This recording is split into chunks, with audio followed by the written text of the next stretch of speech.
Good morning, everyone, and thank you for joining us for another Sutta studies session with Bhante Suddhaso. So we continue our theme this week, taking a look at mindfulness of breathing. And if you'd like to follow along with the same sutta we looked at yesterday, please click the link in the live chat. And if you have questions at any time, feel free to type them in and we will bring them up after the talk. So good morning so far to Gita, Denise, Kow's our friend, Mike, Ron, Jens, Alexandra, Aya Vimalanyani joining. Glad you can join us, Venerable. And hello as well to Sarah and Brittany, who says she misses us very much. Then you should come back. It's only natural, Brittany. And good morning as well to Michael.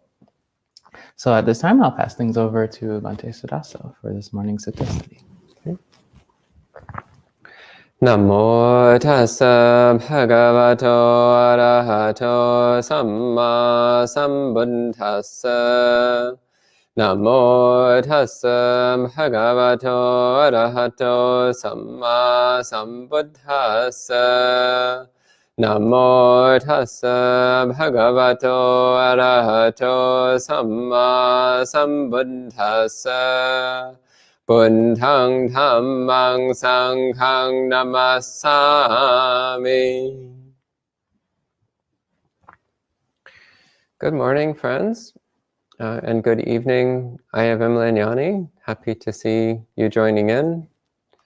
So this morning we'll continue with our examination of the 16-step mindfulness of breathing. So yesterday we went through the first 6 steps. Today we'll be looking at the next 6 steps, and then tomorrow we'll look at the final 4. So as I mentioned yesterday, this is, for me, this is a more helpful way of dividing it up.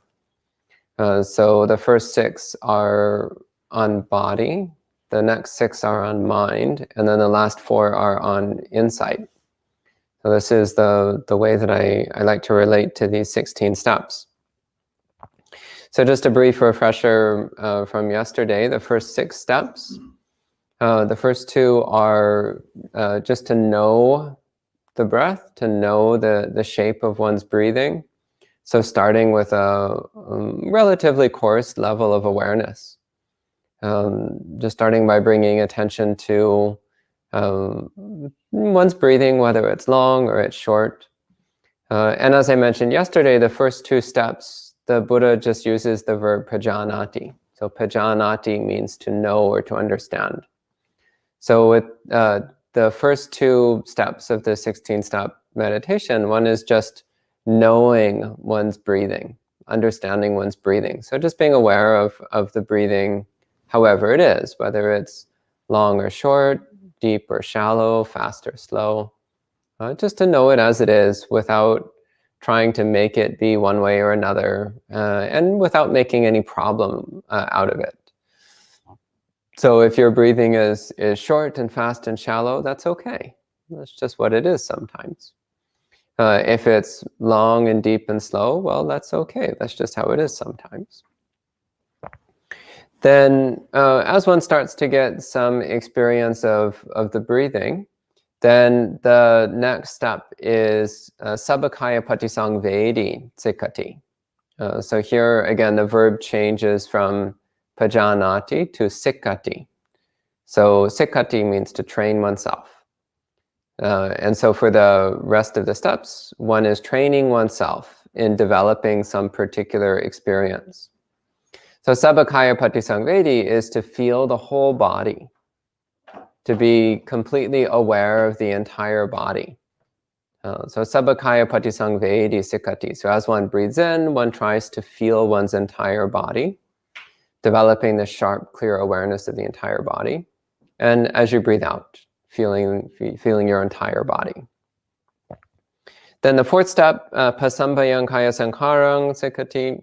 So as one breathes in and out, one is training oneself in stilling the body, calming the body, relaxing the body, allowing the body to come to complete stillness.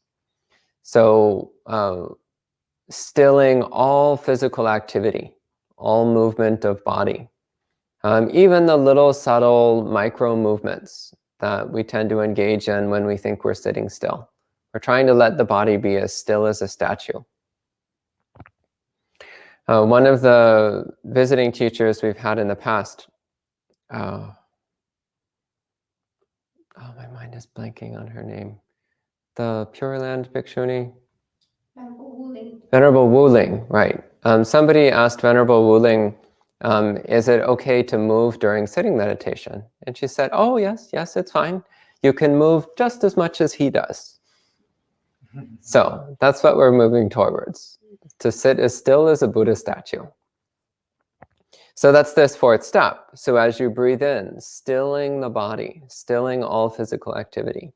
As you breathe out, stilling all physical activity. Then the fifth step, so as you breathe in, experiencing euphoria. So I spoke quite a bit about this yesterday, so I won't go into detail today.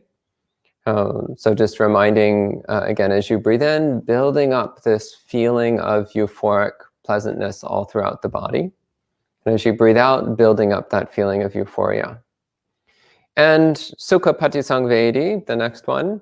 So sukha being this more subtle, peaceful form of pleasure in the body. Again, as you breathe in, building up that peaceful, pleasant sensation throughout the body. Then we get into the 6 new steps for today. So this is starting to work with the mind. The next one that we have, this is step number 7 in the 16 steps, is Chitta Sankhara Patisangvedi Sikati. So Chitta Sankhara Patisangvedi. So Chitta is mind. Sankhara, as I mentioned yesterday, Sankhara can be translated many different ways. But just as yesterday with Kaya Sankhara, I said I'd like to translate that as physical activity in this context. Similarly, here I like to translate Chitta Sankhara as mental activity. So Chitta Sankhara Patisangvedi means completely experiencing one's mental activity, being fully aware of one's mental activity. So at this point, one has already developed a clear awareness of one's body, brought one's body to complete stillness, and cultivated a bright, euphoric, pleasant relationship with your body. All of which is laying the groundwork for samadhi, laying the groundwork for very strong samadhi, which, as I mentioned yesterday, can actually lead all the way into jhana. So just these first 6 steps can bring you all the way to first jhana if you commit to them. But it's also laying the foundation for becoming more clearly aware of the mind. So when we're not distracted by body movements, when we're not distracted by pain, when we're not spacing out, so when the body is calm and still and pleasant, then we're not distracted by the body, and we can start to become more clearly aware of our mental activity. So Chitta Sankhara has layers. So just as yesterday I mentioned, there's the coarse physical activities, like when you're jogging or washing the dishes or stretching or walking around. That's all very coarse, obvious physical activity. Then there's more subtle physical activities, such as the little twitching and rocking and fidgeting that we tend to do when we're sitting down. So similarly, with Chitta Sankhara, there's the more blatant, coarse, obvious mental activities, such as when you're sitting there thinking about Netflix instead of meditating. That would be very coarse, obvious mental activity. Or if you're planning the pergola that you want to build in your backyard, again, very coarse mental activities. Or if you're plotting the corporate takeover of Tanzania, again, coarse mental activities. So of course we want to drop those. when we're coming to meditation practice, there's no need to actively think about anything in particular, especially with the development of samadhi. We're trying to put down all of our usual mental chatter. But as one drops the coarse level of mental activity, one becomes increasingly aware of more subtle layers of mental activity. So beneath the verbal layer of mind, there are multiple non-verbal layers of mental activity. So it's like the mental equivalent of fidgeting, the mental equivalent of twitching. And sometimes it's actually quite a bit more than twitching. It's more like thrashing around. So the top level is when you're actually talking to yourself in your mind. So that we need to toss out as soon as possible. If you want to get any decent samadhi, you need to stop talking to yourself. Then below that is the inner thrashing around. So the mental flailing. So we need to try to calm that down as well. But this first step is just being aware of it. Because if you're not aware of it, then of course you're not going to do anything about it. If you don't know what's going on, you can't do something. So the coarse flailing around, and then beneath that, there's the more subtle twitching and fidgeting of mind. This unsettlement of mind. Again, becoming aware of these layers of mental activity, completely aware. So that's this step. As you breathe in, developing a complete awareness of all your mental activity in each moment. And as you breathe out, developing a complete awareness of all your mental activities. And at this step, we're not actually trying to change it or do anything with it. We're just trying to feel it completely. So at this step in the process, there's actually no need for judgment. There's no need for saying what things should be or shouldn't be. We're just trying to understand what's actually going on, trying to feel what's going on in the mind. Then the next step is pasambayang chitta sankharang sikkati. So again, you can see the correlation here to the third and fourth steps. The third and fourth steps are to feel the whole body and then to calm down physical activity, to bring physical activity to a standstill. So here as well, Chitta Sankhara Patisangvedi, you want to just completely feel your mental activity, develop a full awareness of all the chattering and flailing and twitching of mind. Then the next step, which is the 8th in this series, is Pasambayang Chitta Sankharang. So tranquilizing mental activity, calming down mental activity, relaxing mental activity, stilling mental activity. And all of this sounds very active, by the way. Kind of like if you have I never actually did wrestling, but let's imagine that you were doing wrestling and your opponent is flailing around and you're trying to pin them down to the mat. Apparently that's how you win at wrestling. Again, I never did wrestling, but apparently you win by pinning the other person down so they can't move anymore. So sometimes we think that that's what we're trying to do to our mind. We're trying to pin down our mind so it stops moving around. But that's actually not correct. What's correct is that you just stop moving your mind. It really is as simple as that. As I mentioned a few weeks ago, somebody once asked a monk, how do you get good samadhi? And the monk replied, don't move. Very simple instruction, 2 words, don't move. Don't move your body and don't move your mind. It's actually quite simple. You don't need to do anything in particular, you just need to stop doing anything. Stop moving your body. If you don't move your body, then it won't move. It's as simple as that. And if you don't move your mind, then it won't move. The problem is that usually we aren't aware of how much we're moving our mind all the time. which is why the first step the Buddha gives here is to develop full, clear awareness of your mental movements, of your mental activities and engagements.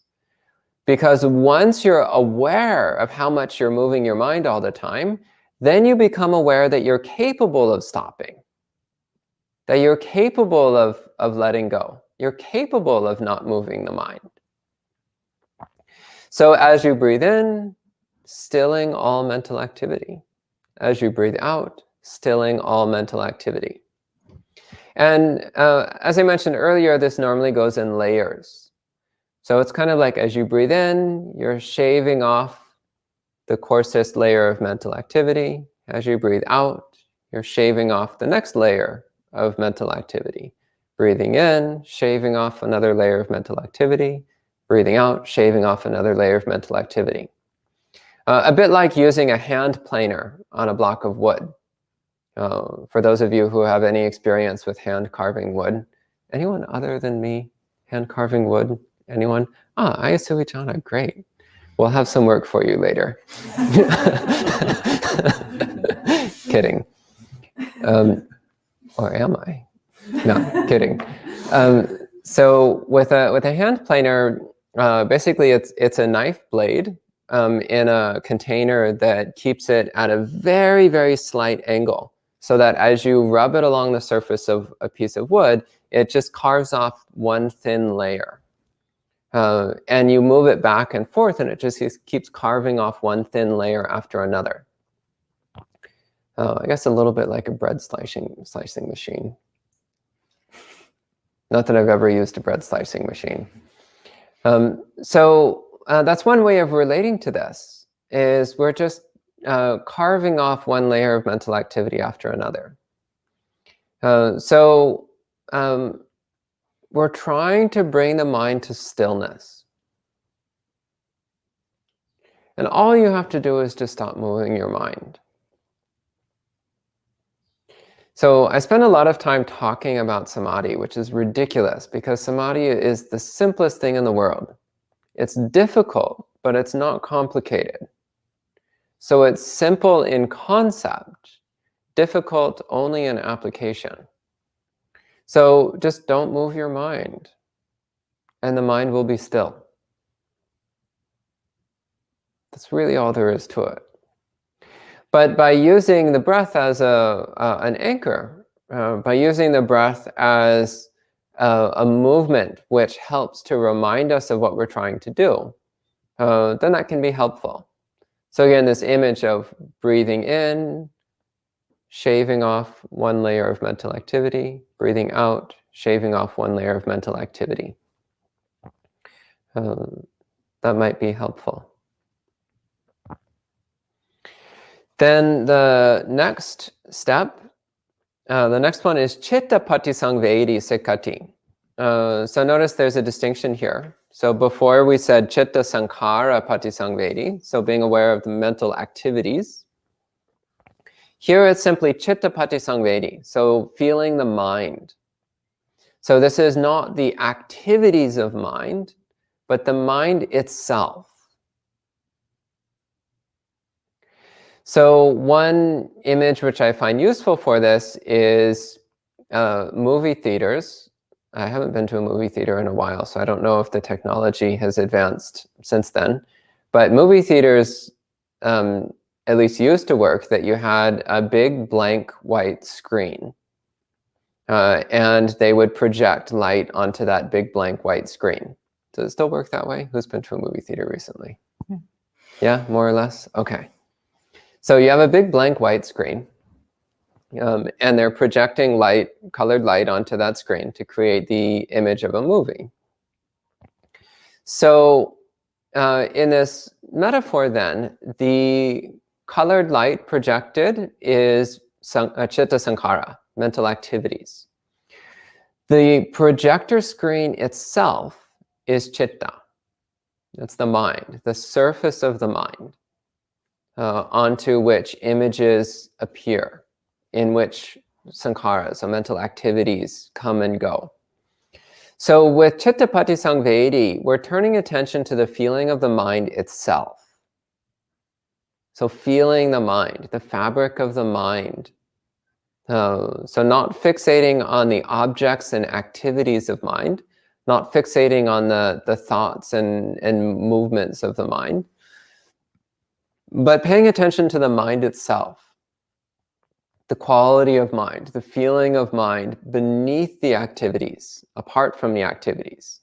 And this comes naturally in this progression because we, in the last two steps, we became aware of our mental activities and we stilled our mental activities.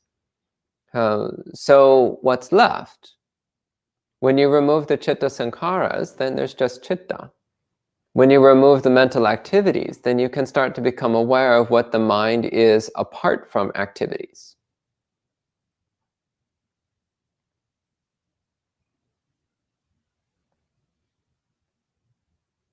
And you'll start to notice that the mind apart from activities has a texture. Just as you might have noticed that the movie screen has a certain texture of its own. Especially if you're going to a cheap theater. I used to go to cheap theaters a lot when I was a kid. Great, if you want to see lots and lots of movies, you go to the cheap theaters. And cheap theaters often wouldn't have the best quality projector screens. So sometimes they would be a little bit wrinkled or slightly stained, or there would be some clear texture to it. And when the movie is playing, we're so caught up in the activities of the movie that we don't notice those slight imperfections in the screen. But when the movie ends, or if you showed up early to get the best seats, which I often would, so you would see the screen before it started. This was back in the old days, before they started playing commercials, before movies.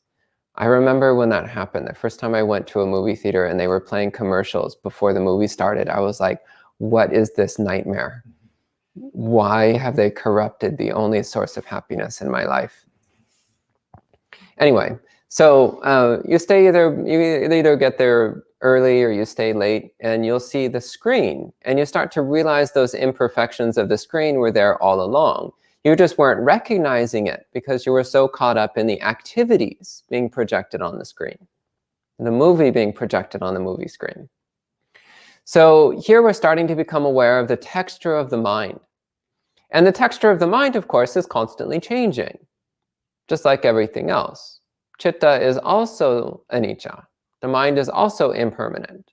The fabric of the mind is also constantly arising and ceasing, coming into being and ceasing to exist, constantly blinking in and out of reality, well, apparent reality.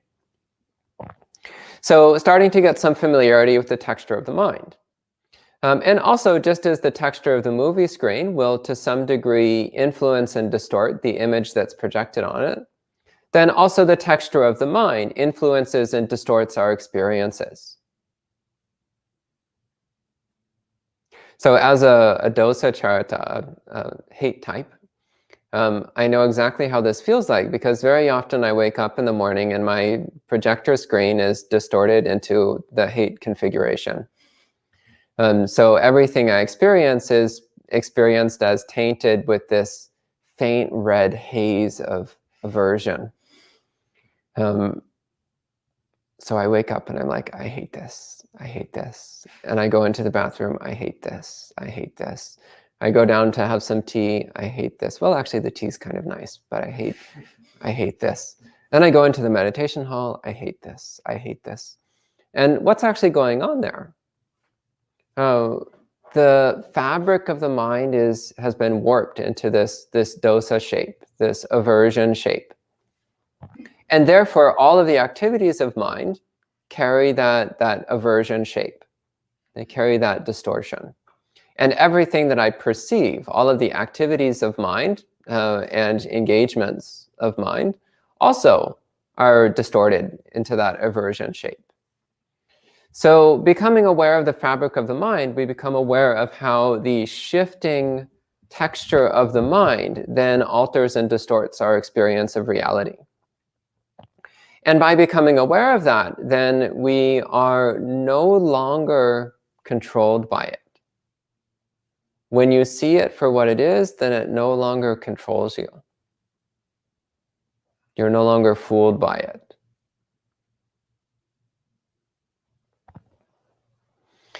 Then the next step here, this has always been one of my favorites in the 16-step mindfulness of breathing. Now the next one is abhipamodayang chittang sikati. So abhipamodayang. So this word, so it starts with abhi, which means superior or higher. Then we have pamodaya. So this is from the same root that we get words like mudita and anumodana. So the verb root mud, which means to enjoy. So anumodana means enjoying together. When somebody does something nice for you, or they do something wholesome, like donating to a monastery, then you might say anumodana, which means I'm rejoicing with you. I'm enjoying this with you.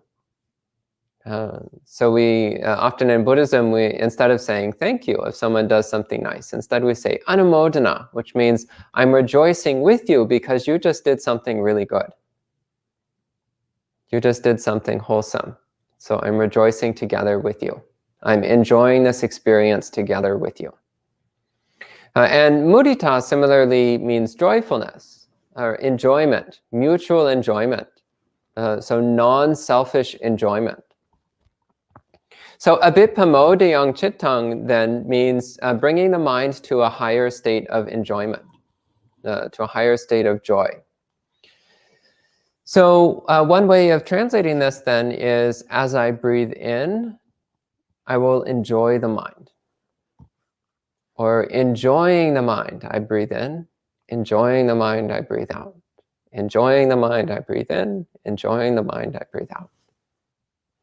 As I mentioned yesterday, Buddhist practice is not some horrible, painful struggle through thorn bushes and lava pools and stabbing knives, but rather it's a path of happiness and joy.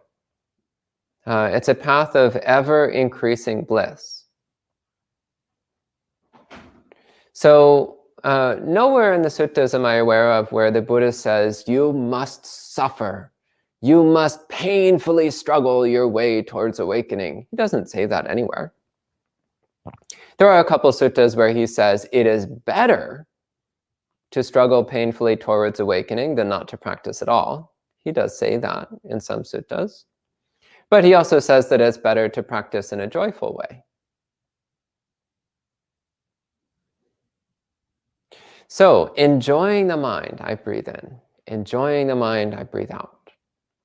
Or if you prefer, bringing the mind to a state of higher joy, I breathe in. Bringing the mind to a state of higher joy, I breathe out. But I prefer just enjoying the mind. So this is, again, this is distinct from the earlier steps of piti and sukha. So piti and sukha are physical pleasure.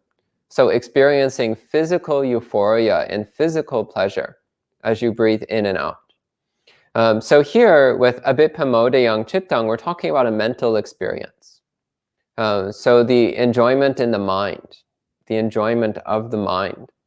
So this is a serene, peaceful, pleasant character of mind, which comes naturally actually as a result of clearly understanding the mind, seeing the mind directly. As we start to become aware of the constantly changing wrinkles and distortions in the fabric of the mind, then we also recognize that we don't need to be bothered by those things. Our happiness does not need to be tainted by the rippling texture of mind. So we can, in fact, just enjoy the show. We can enjoy the show of watching the texture of mind rippling moment after moment with each breath. And knowing that we're not contributing to it. We're observing it, but we're not contributing to it. We're watching the show, but we're not creating the show at this point. So enjoying the mind as you breathe in, enjoying the mind as you breathe out. And the natural result of every step that we've done so far comes to the next step. So we're now up to step 11, which is samadahang chittang sikati. Samadahang is a verb form of the word samadhi. So samadahang means bringing to samadhi. Samadahang chittang, bringing the mind to samadhi. Concentrating the mind, unifying the mind, collecting the mind, stabilizing the mind. So this word samadhi literally means holding together. So it's from the prefix sang, which means together, and the root di, which means to hold. So samadhi means holding together, holding the mind together. So collecting the mind, stabilizing the mind, unifying the mind, steadying the mind, bringing the mind to samadhi. Commonly translated as concentrating the mind, which is okay. It's okay. Some contemporary translators object to the word concentrate because it can carry connotations of narrowing. But as long as we discard the narrowing connotation of the word concentration, then it's an okay word. As long as we keep in mind. Again, samadhi is a bright, open, receptive, alert, aware stillness. A non-dispersive, non-distracted, alert stillness. Then you can call it concentration if you want, and there's no problem. There's nothing wrong there. So as you breathe in, unifying, stabilizing, stilling, steadying the mind. As you breathe out, unifying, collecting, stabilizing, steadying the mind. So bringing the mind to an ever deeper state of stillness and sharpness. So these two qualities must go together, stillness and sharpness. If we just focus on stilling the mind, then the mind can go blurry. And that's not samadhi, that's just sleepiness. And if we just focus on sharpening the mind, then the mind can become agitated and uncomfortable. And that's not good either. That's not useful either. So we want to simultaneously still and sharpen the mind. That's samadhi. Then the next step, vimochayang chittang sikati. Vimochayang literally means liberating or setting free. But the placement of this in the 16 steps, it's the 12th step, not the 16th step. Since it's the 12th step and not the 16th step, this indicates that here the Buddha doesn't mean final liberation. So he's not talking about full enlightenment with this step. And in fact, this comes before the 4 steps on developing insight. It seems to instead be the final step in the samadhi sequence of the 16 steps.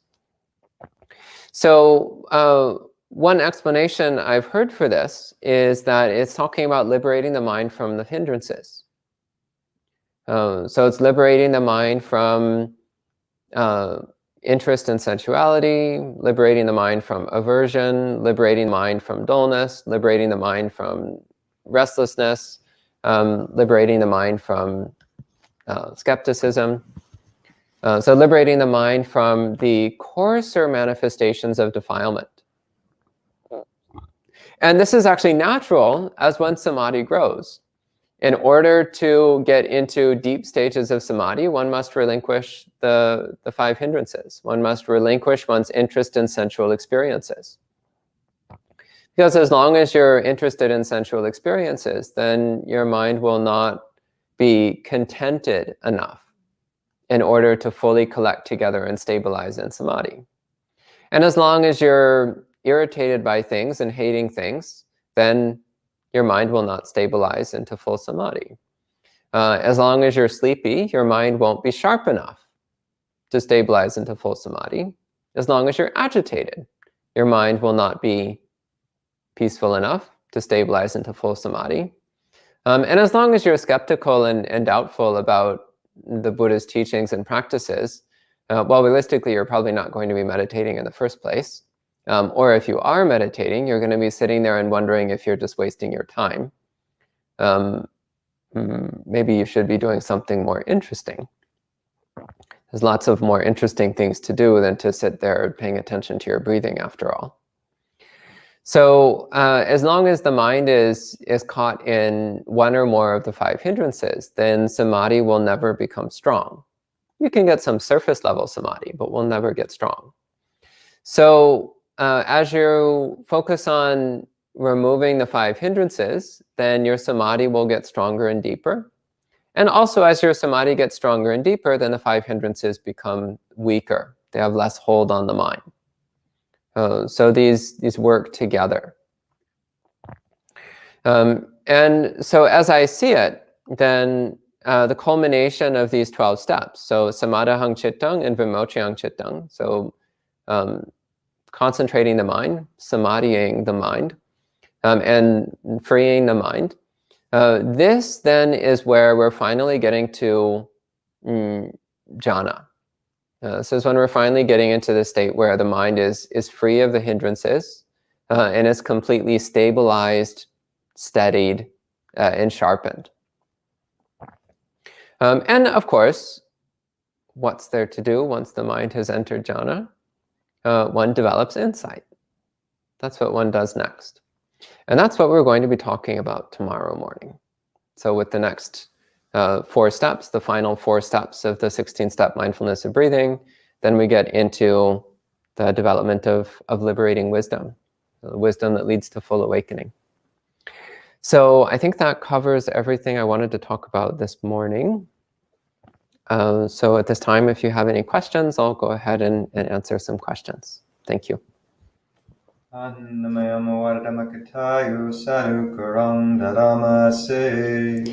Sadhu, sadhu, sadhu.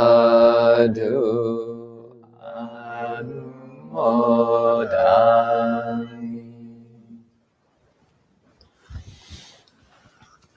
So welcome to some more friends joining in.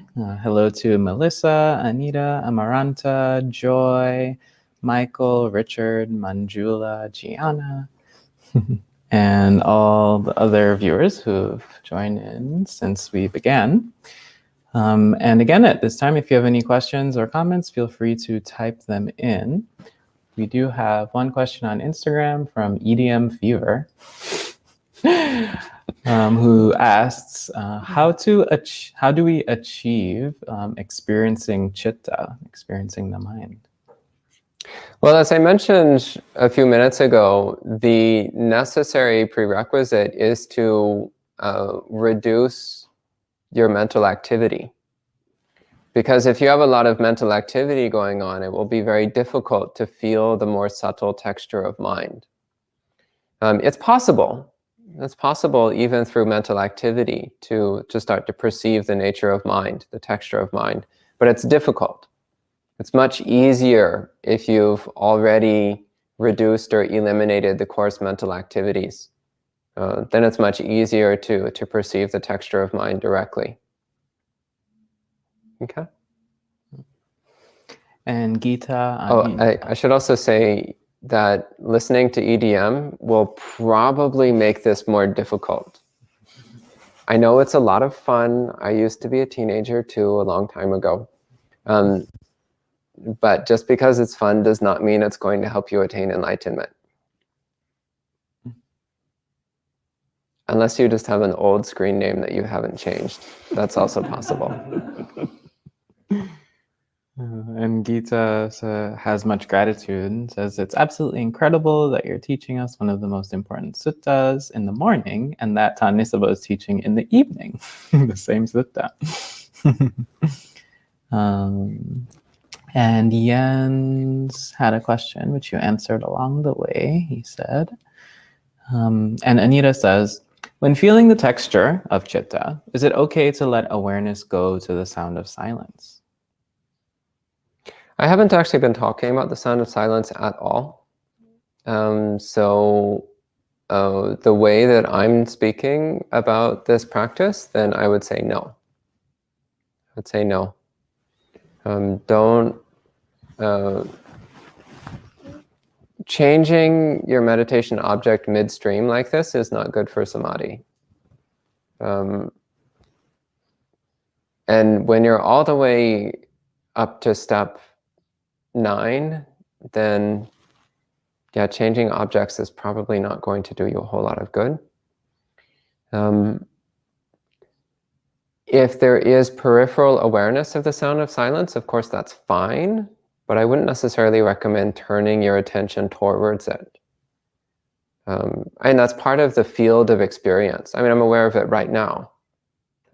It's there, even though I don't normally use it as a meditation object. It's always there. And as you develop sati sampajanya, as you develop your peripheral awareness, your circumstantial awareness, then just naturally you'll become increasingly aware of the sound of silence because it's always there. And you can use it as a meditation object, but that's not really what we're talking about this morning. And I wouldn't connect it with the mind. I would not say that's the fabric of the mind. At least not as far as I can tell. Okay. And hello to Bino, Leonardo, and Art, and Angela as well.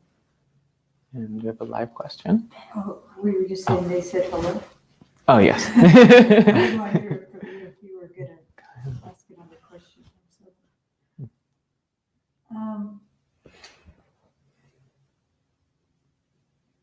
This is about awareness. How is that different from the fabric of the mind? What you call it? Chitta. There's an aspect of awareness. I don't know how to really actually phrase the question, but there's when the what seems to be like the movie screen to me is the awareness of the mind objects. So I can't really see it. And there's like the when you're talking about dosa, there's the kind of the emotional predominance. And I've become aware of that through what's predominant in my, the activity of my mind, what's predominant, it tends to be more dosa oriented or critical or something like that. So when the mind is more quiet, it seems like the awareness is what's the movie screen. I don't know how that, if you could talk about the difference between something being textured or tainted with what we call emotion in Western terms, like or the predominant development, and because you just mentioned dosa, but then there below the dosa there would be, Yeah, I mentioned dosa because it's a relatively coarse and obvious distortion of mind. And also it's one that I am all too familiar with. You must have done a lot of metta because it doesn't show as much. But yeah, there are much more subtle ripples and distortions of mind. So awareness, I would say that awareness is an aspect of citta. And also that awareness itself is impermanent and constantly changing, just as everything else is. And that would be part of citta patisambhedi, is also being clearly aware of the shifting and changing nature of awareness itself. So it's starting to become aware of the mind. It's like, what is mind? What is this layer of experience which we call mind? And recognizing that mind itself is technically a sankhara. Mind itself is an impermanent, conditional phenomenon that comes and goes and changes its characteristics and qualities. So one of the errors that people sometimes make is as they start to become aware of chitta, is they think, oh, this is who I am. I am this layer of awareness. This is me. This is the eternal. This is my true self. And of course, I don't think that's what you're saying. But I bring this up because I hear people say these things a lot. And that's just a misunderstanding. It's just identifying as another impermanent, impersonal layer of mind. So yeah, definitely awareness is an aspect of chitta, but it's always important, and I'll talk about this more tomorrow when we get into the recognition of impermanence. It's important to recognize that awareness is also impermanent and constantly changing, because this is one place where self-identity tends to get solidified very easily. Is when one gets down to the layer of awareness. It seems so much steadier than everything else we've experienced so far. So it's really very easy to get stuck there in thinking, this is me, this is who I am. But yeah, definitely awareness is an aspect of chitta patisangvedi. And you can get into this interesting state of mind where it's the mind observing the mind. Awareness observing awareness. It's like this little circle. It's like, what's going on there? It's turtles all the way down. What was the last sentence? I said, it's turtles all the way down. Turtles? Turtles all the way down. Does anybody know what I'm talking about? One person. So one of the old flat earth theories was, they said, well, if the earth is a flat disk, what's the earth resting on? And they said, well, it's resting on the back of a giant turtle. And they're like, well, but what's the turtle standing on? And they're like, oh, on another turtle. And it's like, well, what's that turtle standing on? And, oh, it's turtles all the way down. So it's the mind aware of the mind, aware of the mind, aware of the mind. It's turtles all the way down. Okay. It's still turtles. Yeah.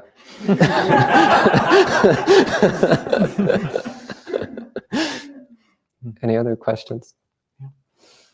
Ron says, your example of mental texture, for example, aversion, is fairly concrete and can be described, but is texture usually describable? Can you give other examples of how you might describe a mental texture? This gets really challenging because at this point, we're far beneath the layer of verbalization. So it becomes very difficult to come up with useful words. Either that or I'm just not a very creative person. That's also possible. But it becomes very difficult to come up with useful adjectives and words to describe the feeling of mind at this layer. Other people might be more successful than me at coming up with good adjectives. But yeah, for me, I tend to think of words like ripples, folds, crevices, distortions. It's more a feeling. How does the mind feel? So for me, naturally, I think in terms of a physical sensation when I talk about the feeling of the mind, even though technically it's not a physical thing.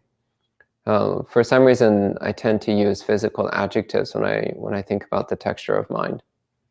But ultimately, you'll find this answer through feeling it for yourself. Feel the texture of mind and see, well, what does it feel like? What does it feel like to you? And notice how it's changing. There is no permanent, constant texture of mind. Okay? Ayasoma, what's the texture of mind feel like to you? I'm not good at describing it. Okay. Especially in my second language. She also begs off from using words to describe the texture of mind. Okay, anything else? Uncomfortable. Oh, she described it as uncomfortable. Yeah, go ahead. So maybe I'm just trying to clarify. So I've heard, mind described as that which is clear and knowing. And so usually to me, that seems devoid of texture. And texture would imply that there's some kind of subtle samkara still there that's coloring its clear and knowing. So I was curious why this texture that you're referring to wasn't the previous step of kind of stilling the subtler sankharas. And then I understand that what's clear and knowing kind of momentarily comes in and out of existence, and that's maybe the subtle impermanence of clear and knowing mind. I don't know if you can comment on that a little bit. So Sam is saying he's heard the mind described as that which is clear and knowing, which seems at odds with the description of the mind as something which is subject to distortion. So the description of mind as that which is clear and knowing, as far as I can tell, that's referring to the purified mind. It's not referring to the ordinary mind, which unenlightened beings are experiencing most of the time. So that's a particular experience of mind which is out of reach for most people until their practice becomes extremely advanced. So the experience of mind is that which is clear and knowing. There is such an experience, but that's not what most people are having most of the time. A fully awakened being is having that experience all the time. For a fully awakened being, yes, mind is that which is clear and knowing. For the rest of us, not so much. For the rest of us, mind is that which is blurry, muddy, and delusional. Not quite clear and knowing.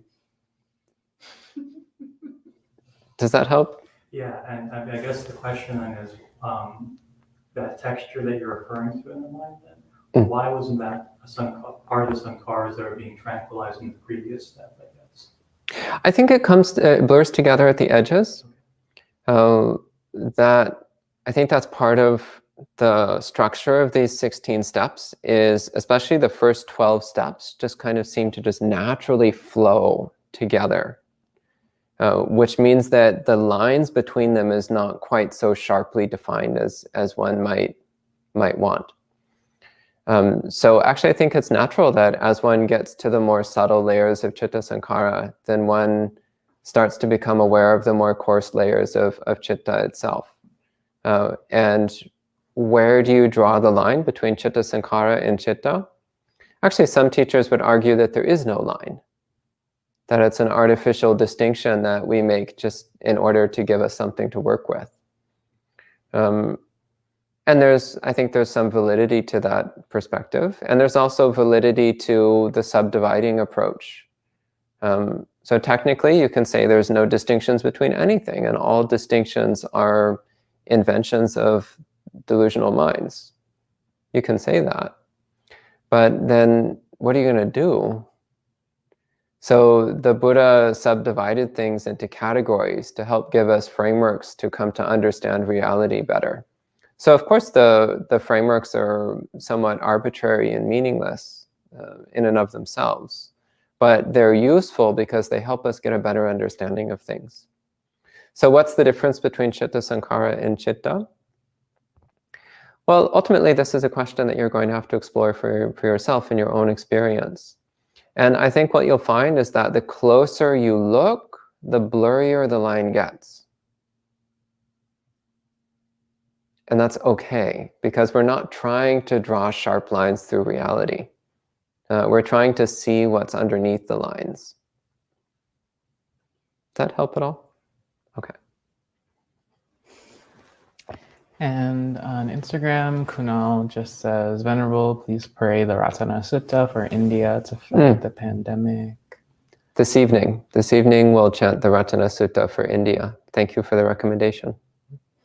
And then Kunal also says, how does one control chitta, or the bombardment of thoughts, while meditating? Well, first off, you just stop thinking, stop actively producing thoughts.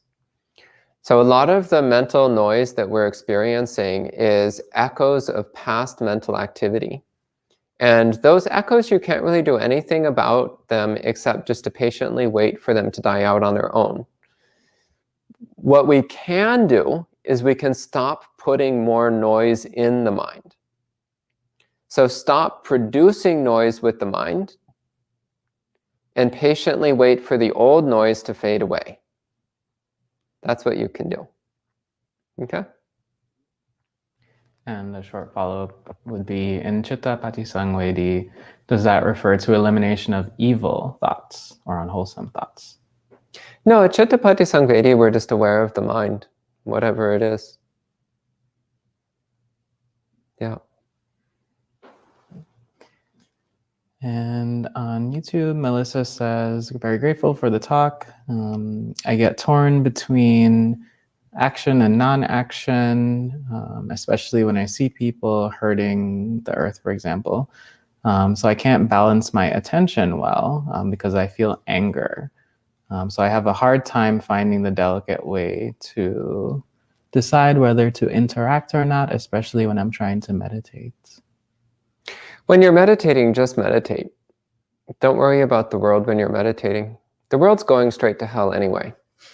And it always has been. This is nothing new.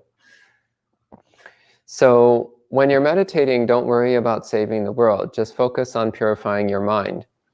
Because actually, that's what will make you more capable of helping the world, is having a purified mind. Then once you're done with your meditation, then you can get up and go out and save the world. But when you're meditating, just meditate. That's all. Don't get involved in other things. Don't worry about other things. Just focus on doing your meditation practice. As for action, yeah, do action. Do compassionate action. Do what you can to help others. Do what you can to protect the environment for the benefit of all the sentient beings that live in it, definitely. Very wholesome activities to do. And make sure you're doing so with a mind of loving kindness and compassion. You don't need to be angry in order to do good things in the world. In fact, you can have just as much motivation from compassion. And that is a wholesome motivation. So if you think, I want to promote environmental activism for the benefit of countless living beings so that they will have happy and healthy lives, well, that's compassion. There's no need for anger. And if you see other people who seem to be working in exactly the opposite direction, well, have compassion for them, because that's the manifestation of their own delusions and defilements. So other people doing unwholesome things are externalizing their own suffering. They're just advertising to the world how much they're suffering. That's all. So have compassion for them, because they're really unhappy. And not only are they really unhappy, but they don't know what to do about it. So they keep doing things that are just making things worse. So have compassion for people who don't understand compassion. Have compassion for people who are so caught in their own misery that they take it out on other people. It's really sad. There's no benefit in being angry at them. There's no benefit in hating them. That just inflicts suffering on yourself. That said, I think we're off topic with this question. So questions like this we should save for monk chat tomorrow evening. Yes. Melissa, if you have a follow-up or want some elaboration, see if you can join us tomorrow evening, as well as anyone else who has more general questions. We'll have monk chat with a panel of monastics here at MC Cloud. And seems like the final question then is from Gita. Bhante, so one must fully understand the mind and become aware of its impermanent and constantly changing nature? Yeah, I'll talk about that tomorrow morning. So the 4 steps that we'll go through tomorrow start off with impermanence, which is one of my favorite topics. So we'll talk about that tomorrow. Great. Well, thank you everyone for your attention and your questions and interaction as always. This evening at 7:30 p.m., Tan Nisabo will be sharing some more words of Dhamma about mindfulness of breathing. So join us then to continue learning about this practice. But for the morning, we can end with 3 sadhus. Sadhu, sadhu, sadhu. And enjoy every day.